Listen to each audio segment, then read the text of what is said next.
ফের ন্যূনতম সহায়ক মূল্যের দাবিতে কৃষক আন্দোলন শুরু হলো দিল্লি সীমানায়। মঙ্গলবার সরকারের প্রতিশ্রুতি মতো ইএসপি না পাওয়ায় ক্ষোভ নিয়ে দিল্লি চলোর ডাক দিয়েছিলেন কৃষকেরা। আর সেই আন্দোলনই মারাত্মক রূপ নিল দেশের রাজধানীর সীমানায়। অবরুদ্ধ করে দেওয়া হয় দিল্লি প্রবেশের রাস্তা। আগামী 1 মাসের জন্য 144 ধারা জারি করা হয়েছে দিল্লি সীমানায়। ফের কৃষক আন্দোলন এবং শুরুতেই পাঞ্জাব সীমান্তের শম্ভুতে পুলিশের সঙ্গে তীব্র সংঘর্ষে জড়ালেন বিক্ষোভকারী কৃষকরা। সোমবার গভীর রাত পর্যন্ত কৃষক নেতা এবং কেন্দ্রীয় মন্ত্রীদের মধ্যে এক গুরুত্বপূর্ণ বৈঠক চলে, কিন্তু তাতেও কোনো সমাধান সূত্র না পাওয়ায় 200-রও বেশি কৃষক সংগঠন দিল্লি চলোর ডাক দেয়।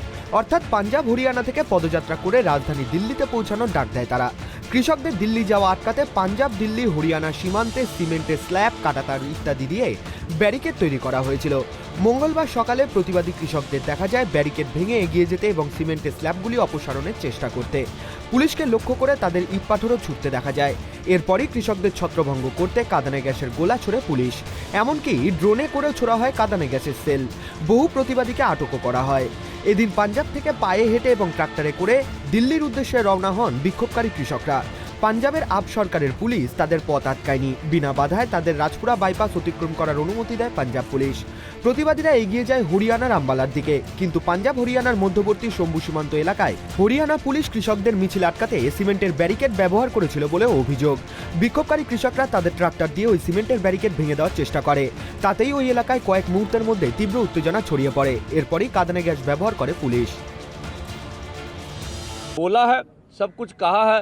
इस वजह से जब मीटिंग सिरे नहीं लगी तो हमें सबको मिलकर ये 10 बजे का बॉर्डरों के ऊपर जाने का निर्णय लेना पड़ा। हमारी ओर से बिल्कुल पीसफुल, कोई टकराव नहीं करेंगे सरकार से। सरकार गोली मारे, लाठी बरसाए, सहेंगे दिल पर, ठीक है। आंसू गैस के करे वो कर ही रहे हैं सब कुछ। हमारी ओर से उधर फौज के जवान भी हमारे घरों से हमारे भाई हैं, पुलिस के जवान भी हमारे हैं, इधर भी हमारे हैं, ठीक है। तो हम पीसफुली पुरामन ढंग से ये सब करेंगे जो हमारा निर्णय है। दूसरा, हम मीडिया से अपील करना चाहेंगे कि हमारे अक्ष को बिगाड़ा ना जाए, ठीक है। वो हमारे अक्ष को से हम देश के किसान मजदूर हैं। किसी जो बोला जा रहा है मीडिया में, कोई कांग्रेस को नहीं, कोई कांग्रेस हमें सपोर्ट नहीं करती। हम कांग्रेस को भी उतना दोषी मानते हैं जितना भाजपा दोषी है। ये नीतियां तो कांग्रेस लेके आई हैं। हम कोई लेफ्ट नहीं है। हम जो सीपीआई सीपीएम ने जो बंगाल में राज किया, उन्होंने 20 गलतियां की। वहां सब पश्चिमी बंगाल में कौन सा इनकलाब आ गया। हम किसी के पक्ष वाले नहीं हैं। हम किसान मजदूर की आवाज़ उठाने वाले हैं, उनके आदमी हैं।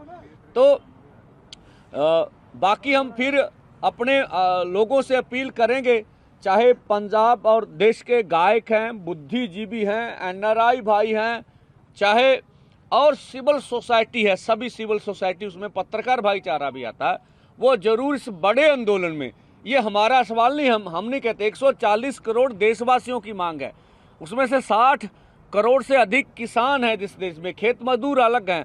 तो 70-75% आबादी की मांग है। सब हम मिल के करेंगे। इस देश को हम आगे लेके जाना चाहते हैं। अगर कृषि बच गई तो वो समझ से परे की बात है कि किस लिए दिल्ली जाना चाहते हैं।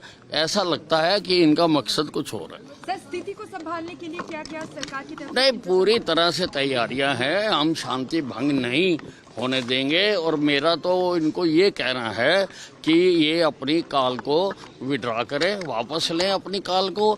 और बातचीत के लिए अभी भी मुंडा जी कह रहे हैं, बार बार सरकार कह रही है कि हम तैयार हैं, तो बातचीत से ही हल निकलेगा। कोई दिल्ली पर जहाँ हरियाणा पर हमला करके तो हल नहीं निकलेगा। हल तो बातचीत करे, और सरकार तैयार है। सरकार खुद पहली बार है कि दिल्ली से चल के यहाँ आई है, तो दिल्ली में जाके ये किसको सुनाना चाहते हैं। सर, बॉर्डर पर स्थिति कैसी है? क्या रिपोर्ट आपके पास आई है? कैसी है बॉर्डर्स पर, क्या रिपोर्ट आई है? नहीं, बॉर्डर्स पर कोई, बिल्कुल हमारे जो अधिकारी हैं पूरी तरह से नियंत्रण रखे हुए हैं। पंजाब के मुख्यमंत्री भगवंत मान जो है वो सर लगातार कह रहे हैं कि मध्यस्थता की है हमने, तो ऐसे में केंद्र सरकार को जो है वो किसानों की मांगे जो है वो मान लेनी चाहिए। नहीं, देखिए, ऐसा बातचीत करने से ही होता है, और बातचीत सरकार कर रही है। सरकार कहीं भी बातचीत से भागी नहीं है। दोबारा से बुलाया गया है किसानों को बातचीत के लिए क्या सर केंद्र सरकार? हाँ, मंत्री जी तो बार बार कह रहे हैं कि बातचीत आगे भी चल सकती है, बहुत सारे बिंदुओं पर सहमति बनी भी है, पर अब समय सीमा रख के करना। और कर्ज माफी के ऊपर किसान नाराज थे कल की बात। देखिए ऐसा है, ये तो जो लोग बातचीत में शामिल हुए वो ही सही स्थिति। সোমবার প্রায় ঘন্টা পাঁচেক কেন্দ্রীয় সরকারের সঙ্গে আলোচনা করেন কৃষক নেতারা। কৃষকদের মূল দাবিগুলি মানতে চায়নি সরকার, ফলে দুপক্ষের মধ্যে বোঝাপড়া হয়নি। কৃষিমন্ত্রী অর্জুন মুন্ডা অবশ্য বৈঠকের পর দাবি করেন বেশিরভাগ বিষয়ে একমতে পৌঁছেছে দুই পক্ষ। একটি কমিটি গঠনের মাধ্যমে অন্যান্য বিষয়গুলি সমাধানের প্রস্তাব দিয়েছিল সরকার, কিন্তু কৃষকরা সেই সমাধান মানতে চায়নি।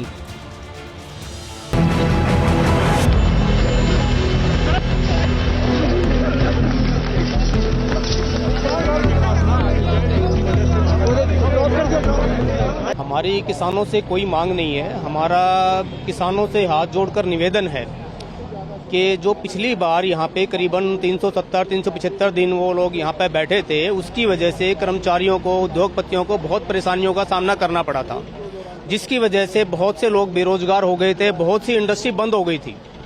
तो उसी डर की वजह से वो जो एक खौफ है वो आज भी जब पता लगता है कि भाई किसान आ रहे हैं, बैठ रहे हैं, तो वो दहशत आज भी कर्मचारियों के अंदर है, उद्योगपतियों के अंदर है कि कहीं ऐसा ना हो कि जो मुश्किल से गाड़ी जो पटरी पे आई थी धीरे धीरे, जो क्योंकि मोस्टली यहाँ पे एमएसएमई सेक्टर है, छोटी यूनिटें ज्यादा है, उनको एक एक दिन भी अगर काम बंद होता है तो उनके लिए बहुत उसको रिकवर करना, उनको कवर करना में बहुत टाइम लगता है। तो मेन समस्या सभी कर्मचारियों की, उद्योगपतियों की है कि जो यहाँ पे अगर मान लो किसान बैठ जाते हैं तो सब कुछ बंद हो जाएगा और ये कर्मचारी बेरोजगार हो जाएंगे, उद्योग बंद हो जाएंगे। तो हमारा हाथ जोड़ के सभी किसान भाइयों से निवेदन है कि वो यहाँ पर ना बैठ के, ताकि उद्योग चलते रहें जिस तरह वो अपनी मांग कर रहे हैं, तो यहाँ पे जो कर्मचारी हैं उनका भी अपना घर चलना जरूरी है, उद्योगपतियों का भी परिवार पलना जरूरी है। तो हमारा उनसे निवेदन है कि कहीं और अपना डेस्टिनेशन बनाए, कहीं और उसको बैठे, सरकार से अपनी मांग करें, उसके खिलाफ नहीं है हम, लेकिन कम से कम हमें यहाँ पर अपना। এদিকে কৃষকদের এই আন্দোলনকে কেন্দ্র করে রাজধানীর পরিবেশ ফের অশান্ত হয়ে উঠতে পারে বলে আশঙ্কা করছে দিল্লি পুলিশ। তাই আগে থেকেই রাজধানীর নিরাপত্তা ব্যবস্থা জোরদার করেছে তারা। সভা সমাবেশের ওপর বিধিনিষেধ আরোপ করা হয়েছে। আইন শৃঙ্খলা বজায় রাখার জন্য দিল্লির প্রতিটি সীমান্তে প্রায় দুর্গের মতো নিরাপত্তা ব্যবস্থা স্থাপন করা হয়েছে।